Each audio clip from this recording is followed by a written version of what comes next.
আজকে আমি চলে আসছি তুফানগঞ্জ গোডাউন মোড় গ্যারেজে। তোমাদেরকে গোডাউন মোড়ের গ্যারেজটা দেখাচ্ছি, বিশাল বড় গ্যারেজ। তো এখানে কিভাবে গাড়িগুলো ঠিক করছে দেখতে পাচ্ছ তোমরা। তো এখানে আছে পাঠার মাংস পুরো 10 কেজি, পুরো মিডিয়াম সাইজ করা। চিংড়ি মাছের কালারটা কিন্তু খুব সুন্দর হয়েছে, দেখে মনে হচ্ছে খেয়ে নি। তো আমাদের সানি মাংস গ্রেভি তৈরি করছে, গ্রেভিতে চলে গেল লবণ। তো আমাদের সানি কিন্তু খুব সুন্দর রান্না করে। ভিডিওটা দেখে তোমরা হয়তো বুঝতে পারছো যে আমরা কি কাজ করতে আসছি।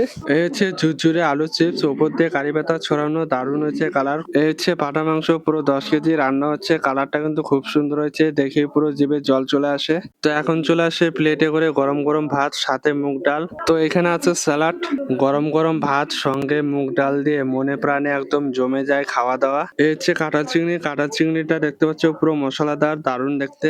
কাঁঠাল চিংড়ি হচ্ছে বাঙালির প্রিয় খাবার, তো আমার ভীষণ ভালো লাগে কাঁঠাল চিংড়ি খেতে। আমার প্রিয় খাবার হচ্ছে মুগ ডাল, মুগ ডালটা কিন্তু আমার ভীষণ ভালো লাগে। তোমাদের কেমন লাগে কমেন্টে জানাও। যে কোনো অনুষ্ঠানে মুগ ডালটা কিন্তু ভীষণ ভালো হয়। তো মুগ ডাল নিয়ে কোনো রকম কথা হবে না, জাস্ট অসাধারণ খেতে। তো এখন চলে আসে পাঁঠার মাংস। আমার হাড়ের মাংস খেতে কিন্তু খুবই ভালো লাগে, তোমাদের কেমন লাগে কমেন্টে জানো। তো মাংসের সাইজ গুলো দেখতে পাচ্ছ মিডিয়াম সাইজ করা, পুরো মশলাদার, লাল লাল ঝাল ঝাল। তো আজকের পাঁঠার মাংস গুলো পুরো ফার্স্ট ক্লাস। তো চলো পাঁঠার মাংস প্রথম বাইট দেওয়া যাক কেমন হয়েছে খেতে। তো মাংসটা মুখে দেওয়ার পর পুরো মিশে যাচ্ছে, মাংসটা খুবই সফট খেতে। আর মাংসের যা টেস্ট আলাদাই, মাংস নিয়ে কোনো রকম কথা হবে না, এতটাই টেস্ট হয়েছে। তো হালকা গ্রেভিটা মেখে নিচ্ছে।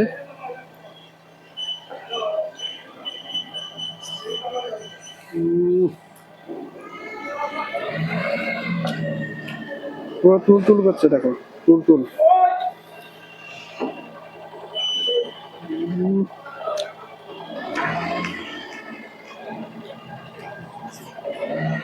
পুরো বাড়ির মতো রান্না করেছে, খুবই মজার।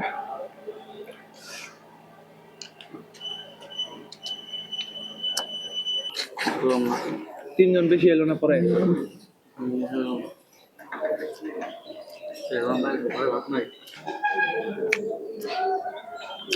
এটা চর্বিদার পিস,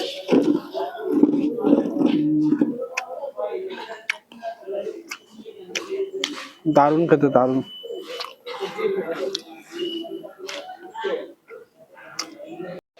চামে চাটনি পুরো কাসুন্দ দিয়ে বানিয়েছে।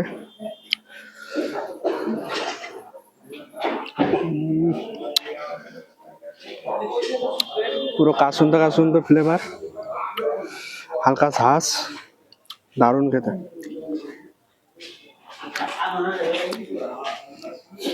তো আজকের ভিডিওটা তোমাদের কেমন লাগলো কমেন্টে জানাও। দেখা হচ্ছে পরের ভিডিওতে। চলো টাটা।